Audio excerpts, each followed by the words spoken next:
우리가 보통 어려운 일이 생기면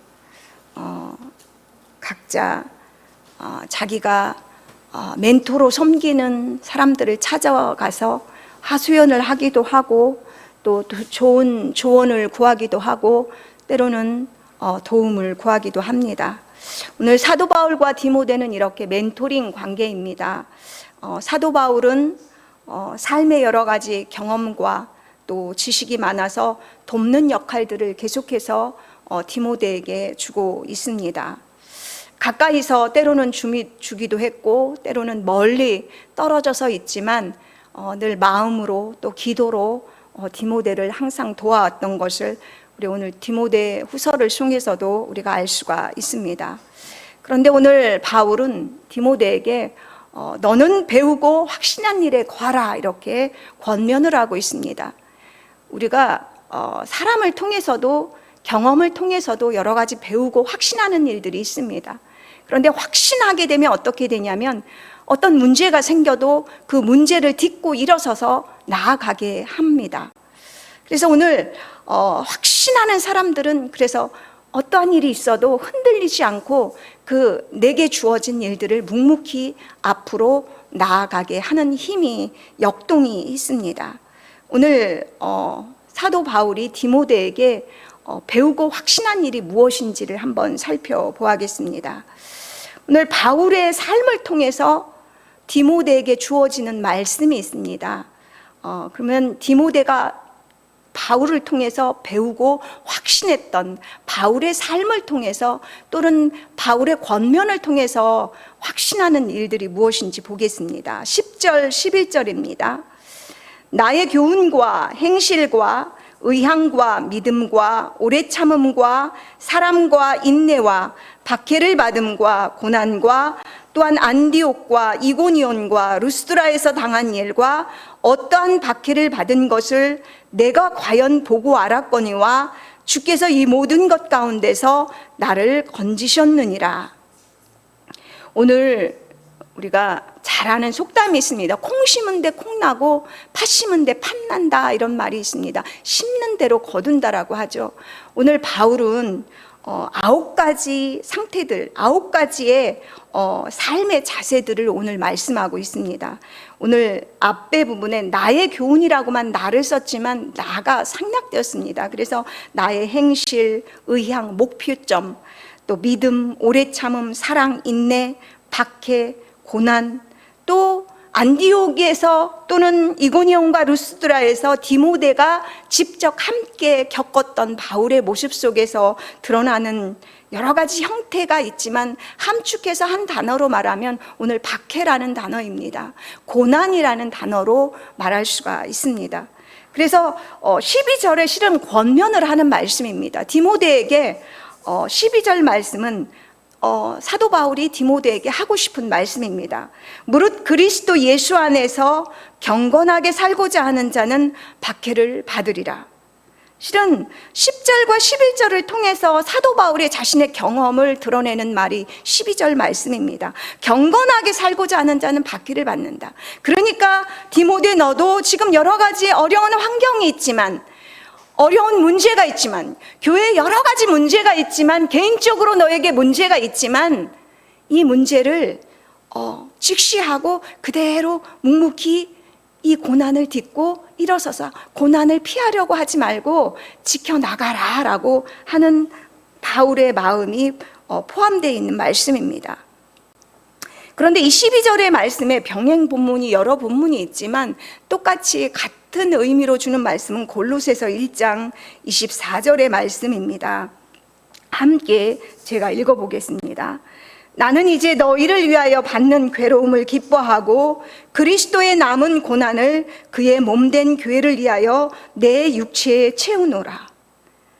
그러니까 경건하게 살고자 하는 박해를 받으리라 라는 말을 다른 말로 바울이 표현한다고 한다면 이제 그리스도의 남은 고난을 내 육체에 채운다라는 말씀이 되고 있습니다.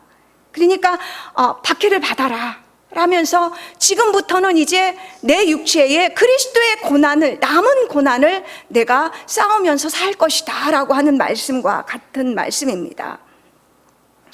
그리스도의 남은 고난이라고 했을 때, 그러면 예수 그리스도가 이미 겪은 고난을 우리가 생각해 볼 수가 있습니다. 우리 예수님이 하나님이셨습니다. 전능하신 하나님으로 천지를 창조하시고 만물을 창조하신 하나님입니다. 그런데 그 하나님이 그 하늘 보좌를 버리시고 이 땅에 육신으로 오신 것, 이 땅에 아기 예수로 태어난 것부터가 실은 고난의 시작입니다. 예수님은 태어나자마자 난민이셨어요. 애굽으로 피난당하셨어요. 목숨의 위협을 받아서. 그리고 고향 베들레헴으로 가지 못하시고 다시금 갈릴리 나사렛, 이방 땅과 같았던 그 시골 마을로 들어가신 것도 실은 고난 때문입니다. 박해 때문입니다. 생명의 위협 때문에 그곳에서 사셨습니다. 예수님의 33년의 공생에도 실은 여우도 굴이 있고 공중의 새도 집이 있지만 예수님은 잠자리 피할 잠자리가 없으셨던 고단한 삶을 사셨습니다. 3년 공생에도 예수님은 종교 지도자들의 목숨을 건 위협들이 참 많이 따라다녔습니다. 그리고 그런 위협과 시기 속에서 예수님은 결국 십자가의 고난을 받으셔야만 했습니다. 예수님이 이런 십자가의 고단한 삶을 사셨던 이유는 실은 예수님 자신이 어떤 죄 때문에 무슨 잘못이 있어서가 아니라 우리가 잘 아는 것처럼 우리의 죄악 때문입니다.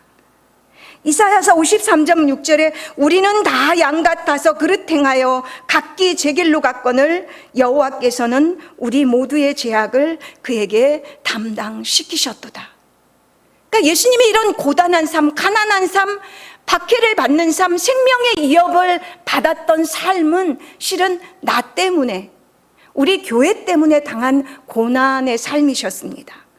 그런데 이 고난이 고난으로 끝나지가 않았고 예수님은 부활하심으로 승리하셔서 다시 그 영광의 보좌, 하늘 보좌에 앉으셨습니다. 그 예수님의 고난은 결국은 우리에게 똑같은 영광을 가져다 주었습니다.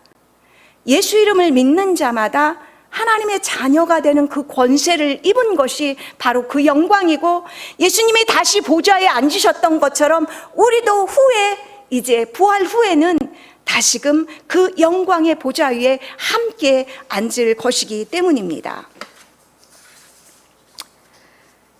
바울은 이런 예수님의 삶을 본받아서 지금 우리가 바울의 삶을 잘 아는 것처럼 그는 계속해서 그의 삶, 예수 그리스도를 다메섹 도상에서 만난 이후로 고난과 박해의 삶이었습니다. 그의 예수님의 남은 고난을 그의 육체에 고스란히 채우게 된 것이죠. 오늘 경건하게 살고자 했던 사도 바울, 복음을 위해서 살고자 했던 바울은 고난이 늘 함께 가는 친구와 같았습니다. 오늘 본문의 9가지의 그런 여러 가지 나의 복음을 위해서, 나의 복음의 목표, 목적지가 바로 표대가 예수 그리스도란 의향이라는 그 단어를 통해서, 그리고 여러 가지 사랑과 믿음과 고난을 통해서 실은 사도 바울이 그리스도의 남은 생애를 그의 육체에 흔적으로 그는 갖고 있었습니다. 왜 그가 그렇게 살았는가?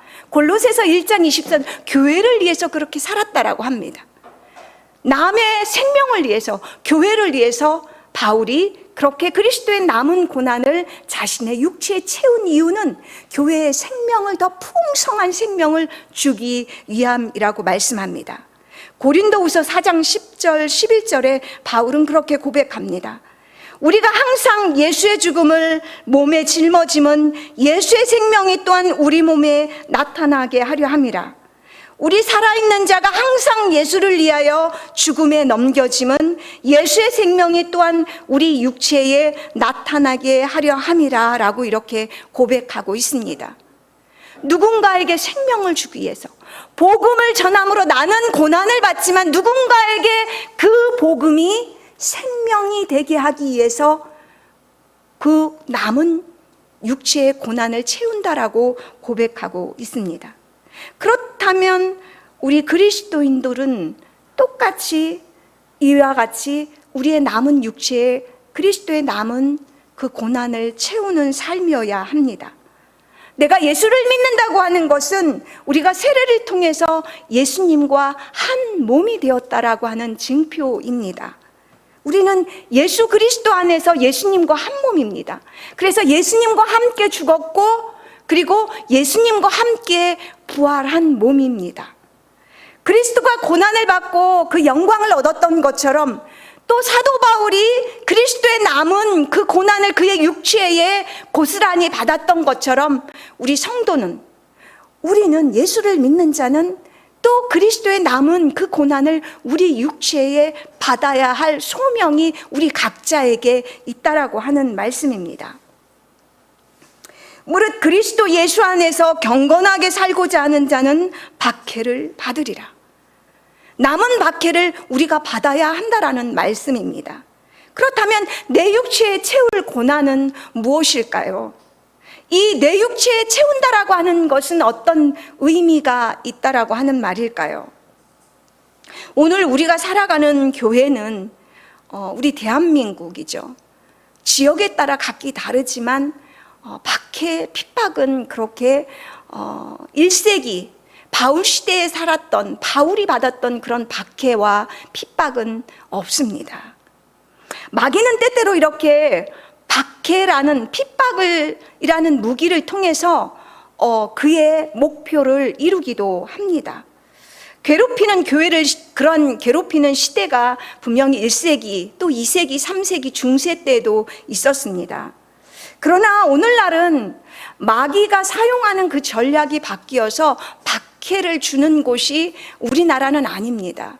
물론 다른 지역의 박해를 지금도 여전히 공략하기도 있지만, 우리 대한민국이 사는 이 땅에는 박해는 그다지 1세기에 받았던 그런 박해, 목숨을 걸어야 하는, 예수 믿는다 하고 잡아가는, 감옥에 가야 하는 그런 박해는 있지 않습니다.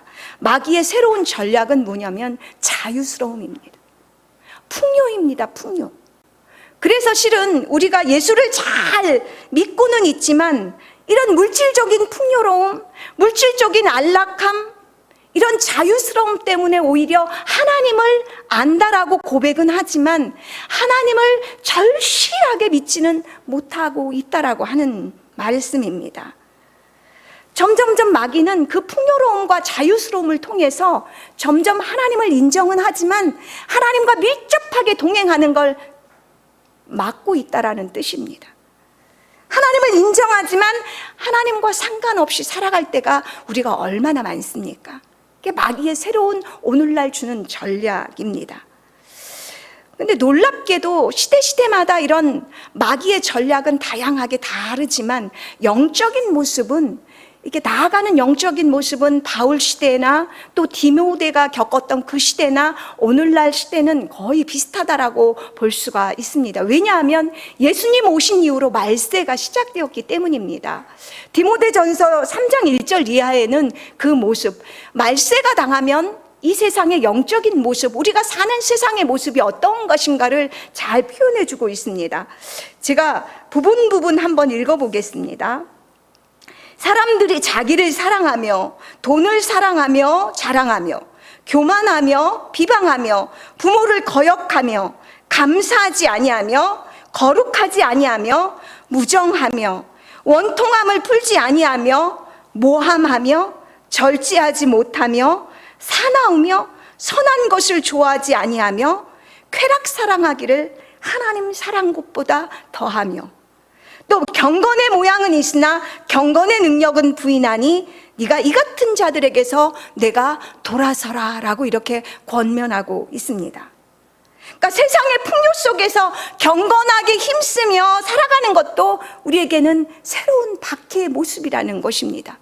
새로운 고난의 모습은 이제는 박해와 핍박이 뿐만이 아니라 이런 경건함이 없는 속에서 경건함을 지켜야 하는 것이 우리에게 주어진 모습이라고 하는 것입니다. 풍요로움 속에서 하나님을 밀접하게 찾아야 합니다. 풍요로움 속에서 안락함을 추구하는 그 가운데서 경건이 없는 시대 속에서 내가 예수님을 가까이 하고 십자가를 찾고 주님을 찾아야 하는 것이 우리의 새로운 모습의 박해 악해라는 뜻입니다. 13절에 그렇게 이어집니다. 악한 사람들과 속이는 자들은 더욱 악해져서 속이기도 하고 속기도 하나니. 우리가 특히 믿지 않는 자들의 승승장구하는 것을 우리는 잘 봅니다. 어쩌면 믿는 자들보다 더 잘 살고 편안하고 안락한 모습을 보게 됩니다. 하나님 뜻대로 살아보려고 몸부림 치는 것보다 그들은 그런 환난도 그렇게 많지 않은 걸 봅니다. 때로는 이것이 의아하기도 합니다. 13절에 보면 악한 사람이 이렇게 승승장구하는 것처럼 보이는 것은 그들이 더욱 악해져서 더 많은 사람들을 속이기도 하고 속기도 하기 때문이라고 말씀합니다. 왜 그렇습니까? 세상 사람들이 세상의 풍요로움으로 믿는 자들을 속이는 것입니다. 세상이 전부야. 그러니까 지금 안락함을 추구면서 네가 추구하는 돈이 전부인 것처럼 살아가도 괜찮아. 나를 사랑하는 것이 맞아.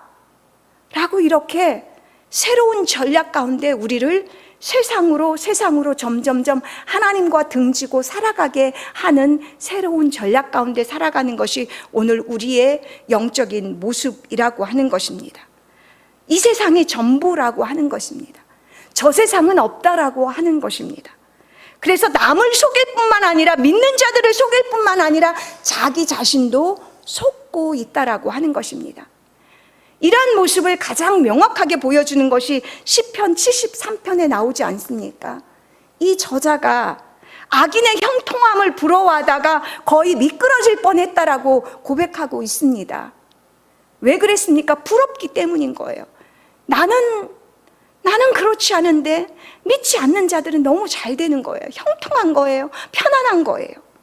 그래서 그가 결국 하나님의 성전에서 들어가다가 깨닫는 것은 그들의 믿는 자와 믿지 않는 자들의 결말이 다르다는 걸 깨닫고 다시금 하나님을 찬양하는 것으로 마치고 있는 것을 봅니다.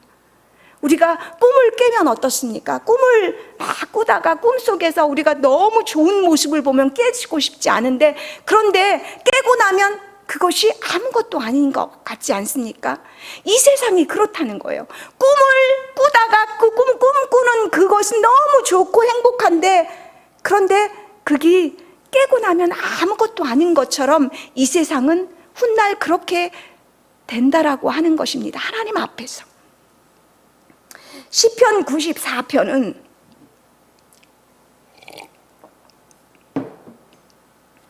강대국에 의해서 핍박과 압박을 받고 있는 이스라엘 백성들의 삶의 모습을 이제 막 그려내고 있습니다. 그때 그 시인이 이렇게 하나님 앞에 탄식합니다. 여호와여, 악인이 언제까지 개가를 부르리이까? 여호와여, 그들이 주의 백성을 짓밟으며 말하기를 여호와가 보지 못하며 야곱의 하나님이 알아차리지 못하리로다 하나이다. 하나님이 없다라고 이렇게 말한다고 하는 것입니다. 하나님을 정말 믿으면서 믿음으로 살고자 몸부림치는 그 시대의 백성들에게 압박과 핍박과 율린이 당하는 이스라엘 백성들, 그 이스라엘 백성들을 보면서 하나님 믿는 자가, 믿는 하나님의 백성이 왜 이렇게 율린을 당하고 고통을 당해야 되는 것입니까? 라고 탄식하고 있는 것입니다. 저들은, 우리를 압제하는 저들은 하나님이 안 계시다라고 이렇게 말하는데 하나님은 언제까지 참으시겠습니까? 라고 하는 그 탄식의 말씀인 것입니다. 우리가 왜 이렇게 믿음에서 미끄러지게 되는 것일까요? 하나님이 눈에 보이지 않기 때문입니다. 하나님이 눈에 보인다고 한다면 우리는 아마도 하나님을 잘 신뢰할, 100% 신뢰할 것입니다. 왜? 하나님이 보고 계시는 걸 우리 눈으로 보기 때문입니다. 그러나 눈에 보이지 않기 때문에 하나님을 의심합니다. 하나님이 선하시다라는 건 알지만 그 하나님의 선하심을 믿지 못해서 오늘 우리의 상황에 원망하고 때로는 불평도 하고 낙담도 한다라고 하는 것입니다. 하나님이 전능하심을 믿지만 그 전능하심이 보여지고 믿어지지 않기 때문에 의심을 한다라고 하는 것입니다. 그래서 하나님의 자녀답지 살지 못하고 세상과 타협하게 된다라고 하는 것입니다. 그러나 오늘 사도 바울이 디모데에게 하는 말씀은 무엇입니까? 고난 속에 있지만, 내가 박해를 받지만, 나의 인생을 한마디로 말하면 박해와 고난이지만, 오늘 11절 후반부에서 그렇게 고백합니다. 주께서 이 모든 것 가운데서 나를 건지셨느니라. 주께서 이 모든 것 가운데서 나를 건지셨느니라. 이것을 네가 과연 보고 알았지 않았느냐? 주님이 나를 건진다. 주님이 나를 보호하신다. 주님이 나와 함께 하신다. 그러니 너는 이 고난을 두려워하지 말고 그리스도의 남은 고난을 네 육체에 채우라라고 오늘 말씀하고 있습니다. 예수님도 제자들에게 세상에 미움을 받을 것이다 라고 말했습니다. 그러나 니들이 미움을 받는 것은 너희들이 미워서가 아니라 바로 나 때문에 너희들이 미움을 받는다라고 이렇게 예수님도 이미 제자들에게 미움을 받을 것이다. 네가 경건하게 살고자 하면, 믿음으로 살고자 애쓰면 애쓸수록 세상으로부터, 믿지 않는 자들로부터 핍박과 박해와 미움을 받을 것이다 라고 말씀하셨습니다. 그러나 담대하라고 말씀하셨습니다. 왜냐하면 우리 주께서 사도 바울의 고백처럼 우리를 반드시 그 상황 가운데서, 고난 가운데서, 박해 가운데서 건지실 것이기 때문인 것입니다. 이처럼 풍요와 자유 속에서, 경건이 타락한 시대 속에서, 때로는 경건이 없는 그 속에서 경건하려고 애쓰는 그 박해 속에서 우리는 그렇게 놓여질지도 모릅니다. 그러나 예수님이 그 고난을 통해서 부활을 맛봤던 것처럼 하랄의 밀알이 썩어져야만 그 밀알이 다시금 새로운 생명을 돋는 것처럼 우리가 받는 그 고난이, 바울이 당했던 그 고난이 교회의 생명을 불어넣었던 것처럼 우리가 경건하게 살고자 애쓸수록, 믿음으로 살고자 애쓰면 애쓸수록 내가 갖는 그 고난은 바로 다른 생명의 싹을 틔우는 그 생명의 그 싹이라는 사실을 우리는 기억하고 하나님이 건지실 것이라는 이 믿음으로 나아가야 할 것입니다. 두 번째, 이제 사도 바울이 디모데에게 배우고 확신한 일에 거하라라고 하면서 제시하는 것이 바로 오늘 성경입니다. 14절 15절을 함께 읽어보겠습니다. 그러나 너는 배우고 확신한 일에 거하라.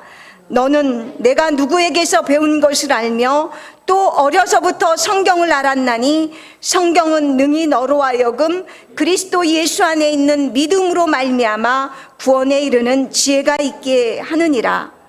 바울 당시에 교회 안에 이제 믿음을 버리고 세상으로 돌아가거나 이단에 빠지는 일들이 많았습니다. 바로 디모데가 섬겼던 그 에베소 교회도 마찬가지였습니다. 사람들이 이처럼 믿음에서 떠나가고 또 미혹에 빠지는 이유는 무엇일까요? 복음에 대한 확신이 없기 때문입니다. 제가 서두에서 확신하는 자는 이게 미끄러지지 않습니다. 확신하는 자는, 마음으로 굳게 믿고 확신하는 자는, 복음으로 확신하는 자는, 예수 그리스도로 확신하는 자는, 말씀을 확신하는 자는 미끄러지지 않습니다. 넘어지지 않습니다. 그러나 오늘 확신하지 못하기 때문에, 복음에 대한 확신이 없기 때문에 이렇게 넘어지고 교회를 떠나는 일들이 이렇게 비일비재하게 많았습니다. 우리가 오늘 본문에서도 아는 것처럼 디모데는 어려서부터 할머니, 외할머니, 그리고 어머님으로부터 신앙을 전수받았고, 그리고 어려서부터 성경을 알고 배웠습니다. 이 성경, 디모데가 말하는 성경은 신약 성경에 빠진 구약 성경을 의미하고 있습니다. 그러면서 이제 그 성경을 통해서 하나님을 어떻게 섬겨야 되는지는 이미 디모데가 어려서부터 배우고 확신했던 것이었습니다. 그러나 복음에 확신하게 굳게 섰던 것은 실은 사도 바울이 이제 만난 후에 사도 바울의 가르침과 바른 교훈과 말씀을 통해서 이제 디모데가 더 굳건하게 섰던 걸 말씀을 통해서 알고 있습니다. 오늘 성경에 대한 말씀을 좀 나누고자 합니다. 이 성경은 인간이 기록했지만 하나님의 말씀이라는 특징이 있습니다. 이 성경의 권위는 어디로부터 나올까요? 바로 하나님의 감동으로 된 하나님의 말씀이라는 데에 그 권위가 있습니다. 구약 성경을 가리켜서 신약 성경에 예수님이 간혹가다 율법과 선지자들의 쓴 글에 의하여 이런 표현들이 있습니다. 이것은 구약 성경을 지칭하는 말씀입니다. 그래서 구약 성경은 우리가 알고 있는 것처럼 율법서와 또 예언서와 성문서로 되어 있는데 다 하나님의 말씀입니다. 여호와께서 이르시되, 다 선지자들을 통해서 말씀을 하지만 다 하나님의 말씀입니다. 율법도 하나님의 거룩한 말씀입니다. 시편은 하나님의 말씀을 동행했던 사람들의 이야기가 시가서, 성문서 보통입니다. 이처럼 이렇게 하나님의 말씀을 통해서 선지자들에게, 사람들에게 행해졌던 말씀이 바로 구약 성경이라고 우리가 볼 수가 있습니다. 또한 이 구약 성경의 핵심이 무엇인가?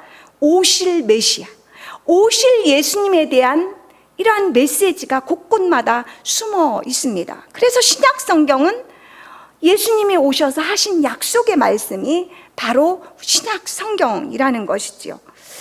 또 이제 예수님은 또한 사도들에게 그 권위를 부여했습니다. 그래서 사도행전은 예수님께서 그 약속들, 하신 약속들을 사도들에게 전해진 예수님에 대한 이야기, 복음이 바로 신약 성경에 이루어진 서신서들 속에서 있는 말씀과 복음인 것입니다. 그래서 예수님께서 제자들을 통해서 복음을 전하러 보낼 때 너희를 받아들이는 자는 나를 보내신 하나님을 받아들이는 것이다 라고 말씀을, 복음을 전하는 곳곳마다 바로 복음을 전하는 자는 하나님의 말씀을 듣고 영접하는 자라고 이렇게 표현하기도 했습니다. 그래서 성경은 하나님의 거룩한 말씀이고 하나님의 권위고 하나님의 보내신 자 그리스도의 권위가 바로 성경 말씀인 것입니다. 그래 베드로후서 1장 20절에 의하면 성경의 모든 예언은 사사로이 풀 것이 아니니 예언은 언제든지 사람의 뜻으로 낸 것이 아니요 오직 성령의 감동하심을 받은 사람들이 하나님께 받아 말한 것이라고 말씀하고 있습니다. 이 성경 말씀은 또한 어떤 특징이 있냐면 살아계신 하나님의 말씀이라는 특징이 있습니다. 말씀이 살아있다라고 하는 말씀입니다. 하나님의 말씀은 살아있고 활력이 있어 좌우의 날선 어떤 검보다도 예리하여 혼과 영과 및 관절과 골수를 찔러 쪼개기까지 하며 마음의 생각과 뜻을 판단하나니. 우리가 검으로 무엇합니까? 잘라내는 일들을 하잖아요. 그러니까 성령의 검이라는 말씀을 표현하기도 합니다. 하나님의 말씀은 성령의 검이어서 예리하다는 것입니다. 우리가 초음파 사진을 찍으면 어떻습니까? 이게 요즘은 보이지 않는 것들이 보여지잖아요. 우리 아기 사진을 찍으면 어떻습니까? 아기의 모습을 선명하게 볼 수가 있지 않습니까? 레이저는 어떻습니까? 보이지 않는데 시술을 하지 않습니까? 그러니까 하나님의 말씀은 우리의 심령을 이렇게 찔러 쪼갠다는 거예요. 우리의 마음을 안 되는 거예요. 우리의 영혼의 생각을 깊숙이 숨겨져 있는 것들을 하나님의 말씀이 비추신다는 거예요. 엑스레이로 찍으면 우리의 사진에 우리의 육체의 모습이 고스란히 드러나는 것처럼 하나님의 말씀의 사진으로 탁 찍으면 안다라는 거예요. 숨겨질 게 없다라는 거예요. 영혼의 그림자까지도 다 비춰진다라고 하는 것입니다.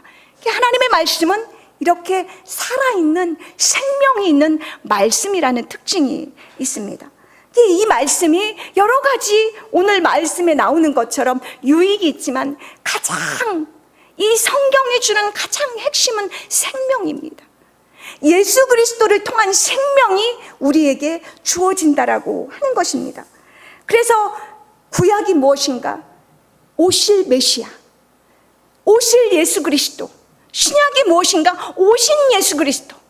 그래서 신약의 내용 중에서 가장 큰 핵심은 하나님 당신이 바로 육신을 입고 이 땅에 오셔서 십자가와 부활을 이시고 바로 생명을 우리에게 주셨다라는 것입니다. 그래서 이것을 믿는 자마다 하나님의 자녀가 된다라는 이 권세, 생명이 주어진다라고 하는데, 바로 이 생명이 주어진다라는 데 가장 큰 핵심이 있습니다. 그래서 예수님께서는 이렇게 말씀했습니다. 너희가 성경을 읽을 때 어떻게 읽어야 되는가? 너희가 성경에서 영생을 얻는 줄 생각하고 성경을 연구하거니와 이 성경이 곧 내게 대하여 증언하는 것이니라. 우리가 성경을 읽을 때 이 생명을 생각하고 읽어야 하나님의 음성이 들려진다라고 하는 것입니다. 예수 그리스도를 만짐바되고 본바된 것처럼 살아계시는 예수님의 말씀이 생명이기 때문에, 살아있기 때문에 우리가 성경을 읽을 때 영생, 생명을 얻는 줄 알고 이 성경을 읽고 바라볼 때 나에게 주는 생명의 메시지로 받을 수 있다라고 하는 데 있습니다. 이 성경이 그냥 글로 읽으면 아무런 의미가 없다라고 하는 것입니다. 이 의미 없는 말씀이 아니라 이것이 바로 생명이 있는, 우리에게 생명을 주는, 죽은 뼈가 살아나는 그런 놀라운 역사를 이루는 게 바로 예수 그리스도의 생명이 있는 말씀이기 때문에 그렇다라고 하는 것입니다. 성문서는 이렇게 하나님과 동행한 사람들의 이야기입니다. 특별히 시편은 더 그러합니다. 그래서 이 시편을 읽을 때 특별히 고난을 당하고 핍박을 받고 어려움을 당하는 사람들의 이야기가 너무나 많이 쓰여져 있기 때문에 우리가 시편을 읽을 때 위로가 되고 감동이 되고, 그래서 하나님의 메시지로 받을 수 있는 것입니다. 그래서 시편 1, 2편은 그래서 시편 전체의 서론과 같은 역할을 합니다. 그런데 이 시편의 첫 번째 시편이 복 있는 사람이지 않습니까? 복 있는 사람은 어떤 사람인가? 복 있는 사람은 악인들의 꾀를 따르지 아니하며 죄인들의 길에 서지 아니하며 오만한 자들의 자리에 앉지 아니하고, 그러니까 죄악을 따라 세상을 따라 아까 제가 말씀드렸던 이 말세의 세상에서 경건히 그 타락한 시대 속에서 살아가는 여러 가지 고난한 죄인들의 삶을 따라가지 않는다라고 하는 거예요. 그 비법이 무엇인가? 복 있는 사람의 비법이 무엇인가? 오직 여호와의 율법을 즐거워하여 그의 율법을 주야로 묵상하는도다. 복 있는 사람은 이 생명을, 예수님의 말씀하는 영생 생명을 소유할 수 있는 길은 시냇가에 심은 나무는 사시사철 생명수 늘 푸르릅니다. 왜 그렇습니까? 그 생명수 되시는 그 물 위에 깊게 뿌리를 내리고 있기 때문인 것입니다. 복 있는 사람의 비결은 이 말씀을 주야로 즐거워해서 주야로 묵상하는 거예요. 이 묵상이라는 것은 되새김입니다.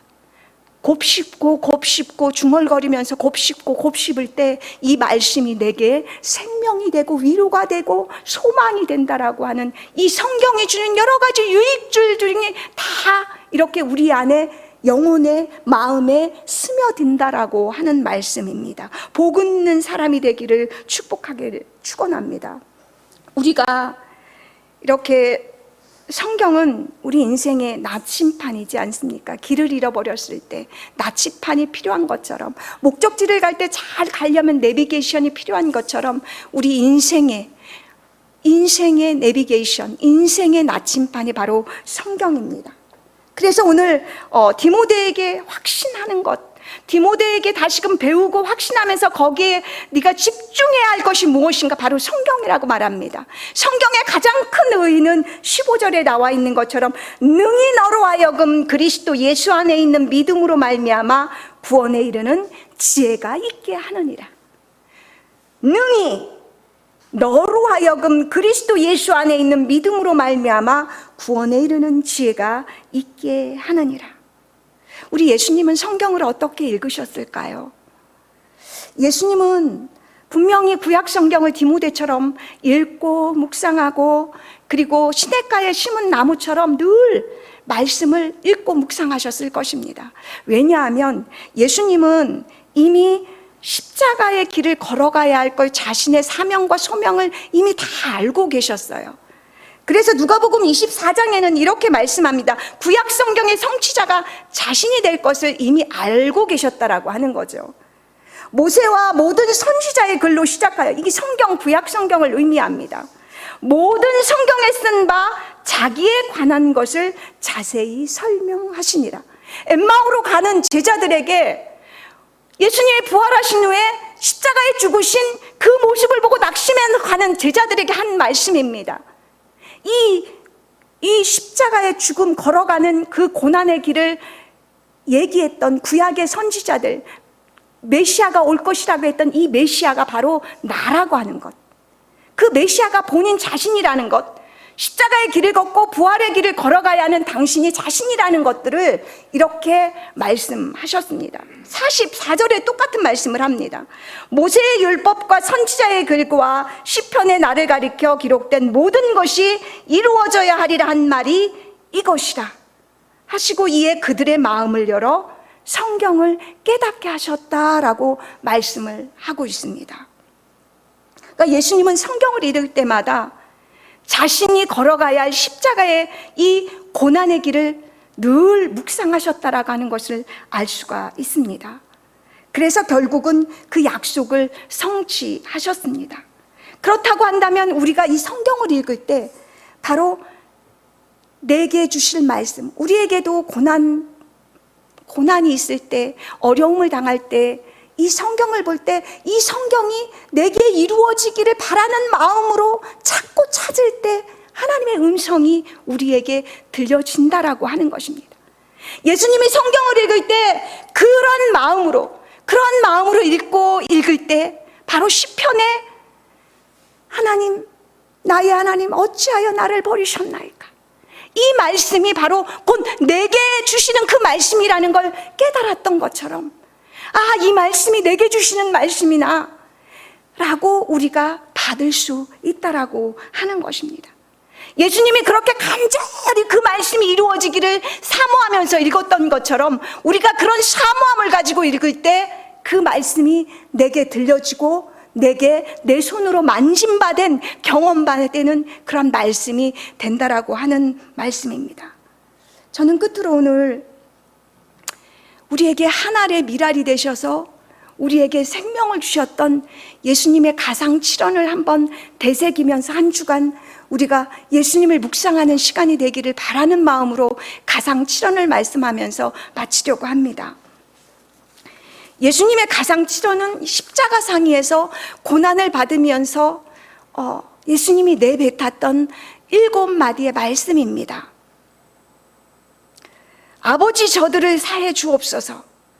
자기들이 아는 것을 알지 못하나이다. 예수님, 당신이 십자가에서 못 박혀서 지금 피를 흘려가면서 하신 말씀입니다.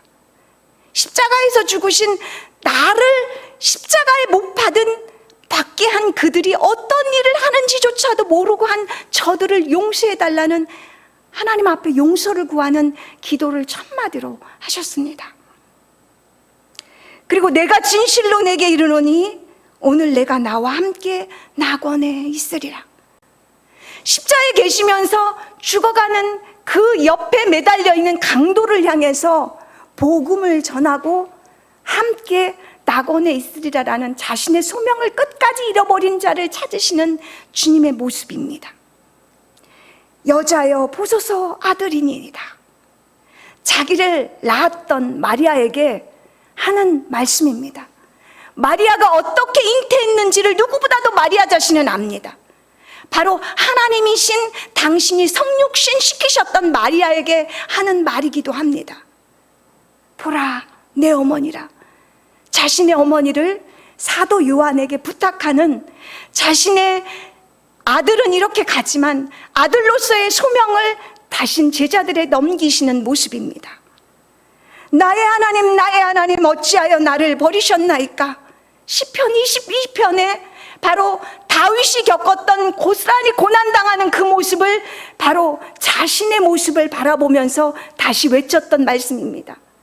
이것은 원망의 말이 아니라 바로 십자가의 고난을 통해서 부활을 이루실 것을 다시 한번 다짐하는 하나님 앞에 고백하는 말씀입니다. 왜냐하면 내가 목마르다 하시고 다 이루었다라고 하셨기 때문인 것입니다. 끝으로 아버지여 내 영혼을 아버지 손에 부탁하나이다 하고 예수님은 숨을 거두셨습니다. 이 가상칠언의 이 모습이 예수님이 고난당하신, 그러시면서 자신의 소명과 사명을 다 하셨던, 그래서 우리에게 생명을 주셨던 모습입니다. 여러분, 고난을 두려워하지 마시기를 바랍니다. 그리스도의 남은 고난을 여러분과 저의 육체에 다시금 채우면서 누군가에게 예수님께서 우리에게 생명을 주셨던 것처럼 다시금 우리를 통해서 누군가에게 내가 고난을 잘 경건하게 살고자 또 예수님과 함께 동행하고자 애쓰면 애쓸수록 우리에게, 우리 주변에게 나는 누군가에게 생명을 주는 하나님의 미랄일 수도 있기 때문인 것입니다. 한 주간 이 그리스도의 가상칠언을 다시금 묵상하시면서 우리가 하루하루 어떻게 살아가야 되는지, 우리 주님은 십자가에서 이렇게 살으셨습니다. 고난 가운데서 이렇게 사셨습니다. 그렇다고 한다면 우리도 어떻게 살아야 하는지, 고난에 있다고 한다면 그 고난 가운데서도 우리 주님이 엄청난 소망이 되고 능력이 되고 우리에게 힘이 되실 것입니다. 기도하겠습니다. 하나님, 감사합니다. 주님이 십자가의 고난 받으심으로 우리에게 생명 주심을 하나님 감사를 드립니다. 우리가 때때로 고난의 길을 걸어갈 때가 있습니다. 그러나 그 고난이 아버지 그리스도의 남은 고난이라면 하나님 우리가 그 고난을 묵묵히 지고 가게 하여 주시옵소서. 그래서 우리 주님이 우리에게, 온 인류에게 생명이 되어 주셨던 것처럼 우리는 생명을 사모하면서 때로는 낙심이 되지만 하나님이 주신 그 살아계신 하나님의 말씀에 굳건히 서서 낙심하지 아니하고 하나님 진리를 확신하며 복음을 확신하며 주님이 나와 함께 하심을 확신하며 걸어가는 저와 우리 교회가 되게 하여 주시옵소서. 감사를 드리며 예수 그리스도의 이름으로 기도하옵나이다. 아멘.